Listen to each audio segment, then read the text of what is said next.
and raise more questions than answers. It shows the trends in temperature at various levels of the atmosphere. First, please note that the first graph at the upper left-hand corner has a different scale than the other three. So they are incomparable in terms of trends. The right way, of course, is to change the scale using the other three graphs, but that's another matter. As it is, it appears that there is a decreasing trend in the lower stratosphere, increasing but fluctuating trends in the mid to upper troposphere, the lower troposphere, and even the surface area. All three show decreasing trends in the last few years. Now, this is a surface temperature graph from the previous slide, and took it, which shows a different trend from the next one.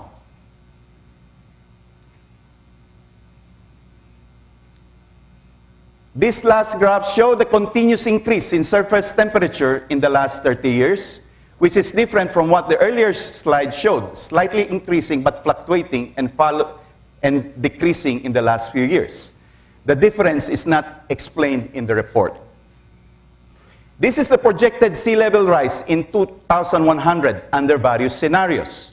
The worst case scenario is 0.59 meters at the extreme range with a 4-degree centigrade increase.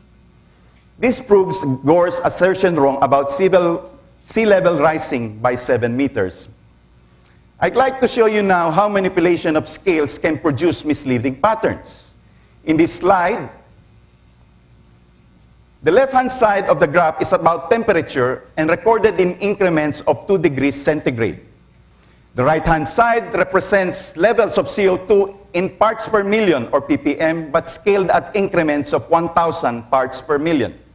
At this scale, the level of temperature is smooth and gradual, the one in the middle, while the level of CO2 remains almost flat, the one almost at the bottom. When a different scale is used, that is, temperature is in increments of 0.2 degrees centigrade, and carbon dioxide level increments are by 10 parts per million with a starting point of 280 parts per million, alarming patterns appear. It would appear that increasing CO2 level is correlated with increasing temperature. In this third slide, which is the most appropriate scale to use, temperature increments still at 0.2 degrees centigrade, while CO2 levels begin at 0 with increments of 50 parts per million. And one can see that there appears to be no pattern or trend between the two variables. The next few slides will show the robust findings of the Working Group 1 report and the key uncertainties. To illustrate in this slide, the findings is that it is virtually certain, to quote, that anthropogenic aerosols produce a negative radiative forcing, a cooling influence, while the key uncertainty is that the full range of processes leading to the modification of cloud properties by aerosols is not well understood. So going through this part of the report, it just goes on and on, citing robust findings and contradicting it with key uncertainties. So going at the findings they have made, given the uncertainties, one wonders how can they arrive at the findings they have made, given the uncertainties they themselves have identified. The Working Group 2 report is about impacts, adaptation, and vulnerability. This is one of the main graphs of the Working Group 2 report. This graph shows the changes in the physical and biological systems and surface temperatures between 1970 and 2004. It looks impressive, isn't it? But look at it closely. What do you notice about the spread of data points? Yes, the data points are concentrated in Europe and the US. Almost no data in the tropics and the southern hemisphere. In fact, the data are all from Europe and in the terrestrial system. The data comes from 75 studies, of which 70 were undertaken after 2001. And they are making us to believe that the conclusions they have made are supposed to describe global trends. If this is a paper submitted for review for publication, will you accept this based on the conclusions they have made on the data that they have analyzed? Finally, the Working Group 3 report shows the summary for policymakers and how it got approved line by line by all 180 IPCC member governments in Bangkok on May 4, 2007. The full report, if you note, and the technical summary were accepted without discussion. The 485 expert reviewers identified here are still part of the system. So where is the independent peer review? Some recommendations from the Working Group 3 report for mitigation mentions lifestyle changes, but the question is, are these appropriate to the scale of the problem they have just described? It seems that responses being proposed are not commensurate to the scale of the problem, if we accept their conclusions. How come the proposed solutions treat the symptoms and not the root cause? To illustrate, it is as if we are looking at the emissions coming out of the exhaust pipe of our car, but not paying attention to the generator of the emissions, meaning the engine. There is very little discussion about population, which in the above illustration is the generator of emissions. Is this because it is a politically sensitive issue? Proposed lifestyle solutions, on the other hand, tends toward the soft side. People around the world aspire to have a standard of living like that of the United States. For this to happen, we need to have 9 Earths to make 6 billion people live like that. Does this mean now that we have to prevent China, India, and the rest of the developing world from attaining the American dream? If we are to prevent the predictions from coming true, then it becomes an issue of social justice and equal equity. On the other hand, the Kyoto Protocol is bandied about as the major component to cap emissions.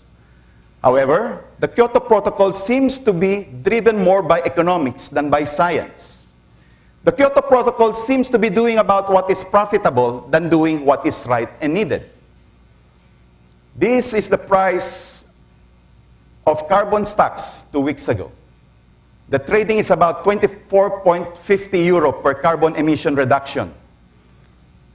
Isn't it scary that the survival of the human species will depend on the stock market? Another criticism of the Kyoto Protocol is that it really does not provide incentives to developed countries to reduce their emissions, as they would be reliant on non-Annex 1 countries to do it for them. The next series of slides is intended to put things in perspective on how we relate to the solar system and the rest of the universe.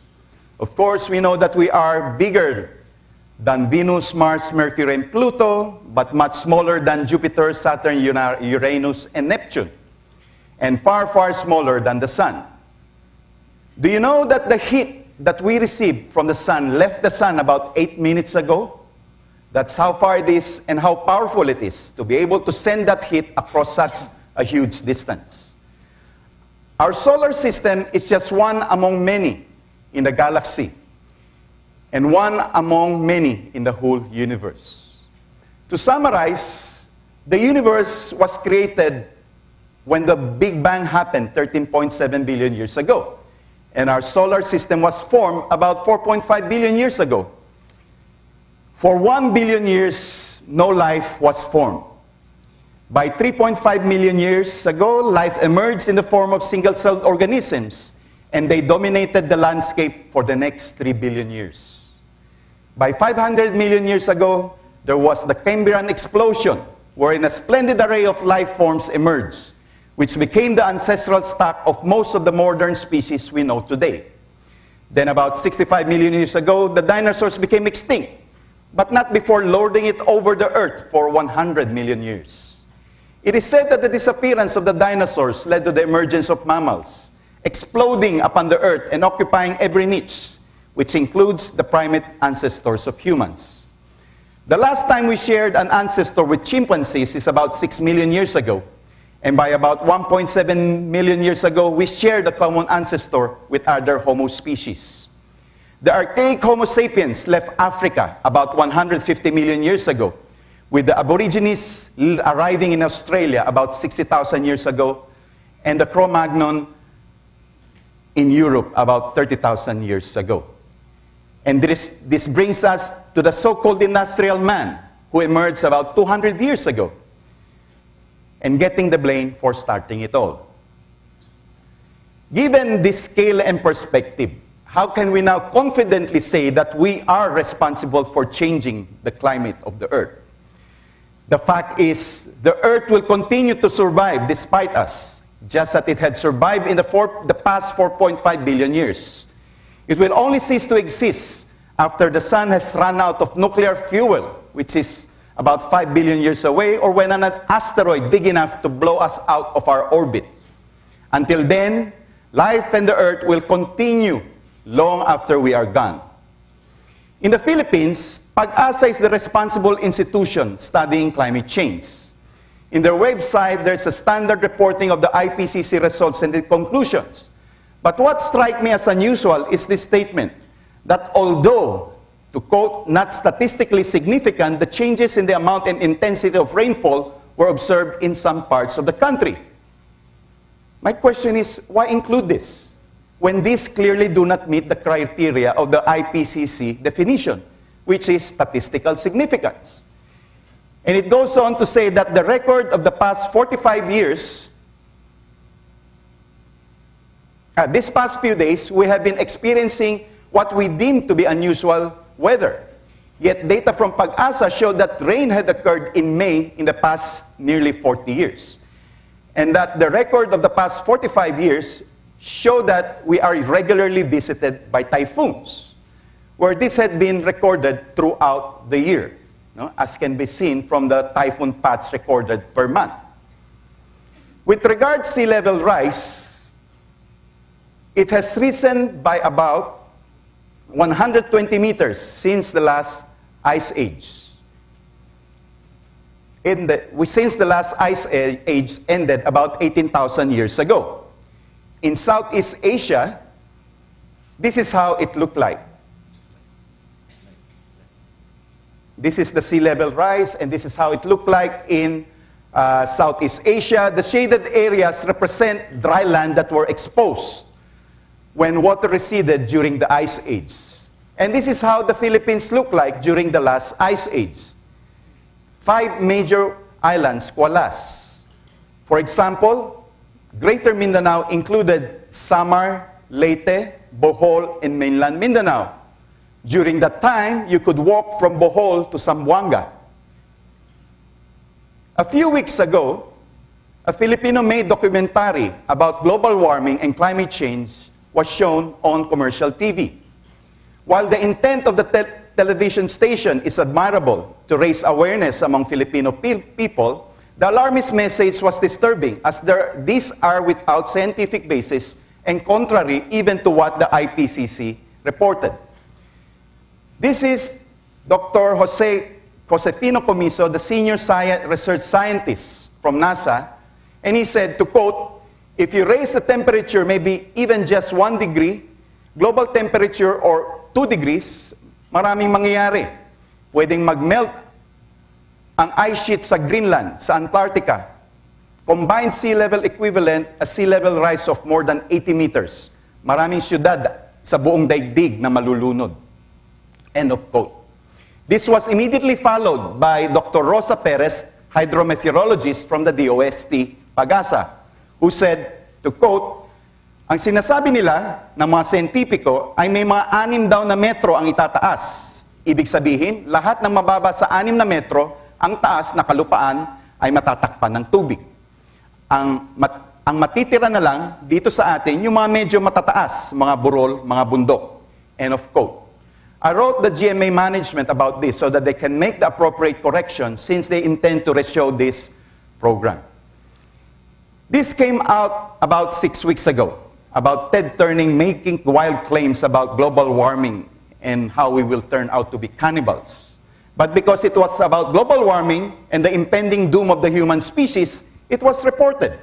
Luckily, nobody bothered much about it. As I said, this is contrary to what the IPCC reported.